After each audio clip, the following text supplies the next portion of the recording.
इतिहास अक्सर उन्हीं पन्नों को चमकता हुआ दिखाता है जहां युद्ध की तलवारें खनकती हैं या जहां मस्तानी जैसा सौंदर्य और प्रेम होता है। लेकिन काशीबाई की कहानी हमें एक अलग तरह की वीरता सिखाती है, मौन रहकर सहने की वीरता और अपनों के विश्वास को बचाने की वीरता। 1740 का वो साल, मराठा साम्राज्य ने अपना सबसे महान योद्धा बाजीराव पेशवा खो दिया था, लेकिन महलों की दीवारों के पीछे एक और संघर्ष चल रहा था। मस्तानी की मृत्यु के बाद उनका 6 साल का बेटा शमशेर बहादुर बिल्कुल अकेला रह गया था। नाना साहिब ने गुस्से में कहा, माँ, इस बच्चे को यहाँ रहने की अनुमति नहीं दी जा सकती। ये कलंक है, समाज और पुरोहित इसे कभी स्वीकार नहीं करेंगे। इसे कहीं दूर भेज देना ही उचित है।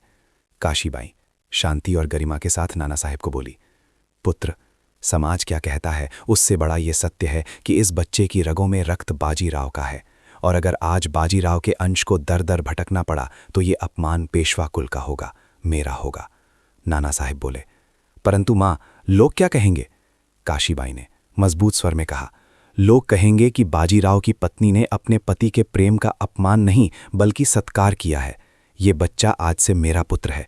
इसकी शिक्षा, इसका पालन पोषण और इसका सम्मान बिल्कुल वैसा ही होगा जैसा तुम्हारा हुआ है। ये मेरा अंतिम निर्णय है।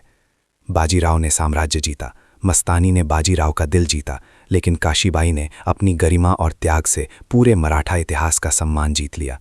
अगर उन्होंने शमशेर बहादुर को ठुकरा दिया होता तो शायद इतिहास उन्हें एक कठोर रानी के रूप में याद रखता, लेकिन उन्होंने नफरत के बदले ममता को चुना और यही उनकी सबसे बड़ी जीत थी।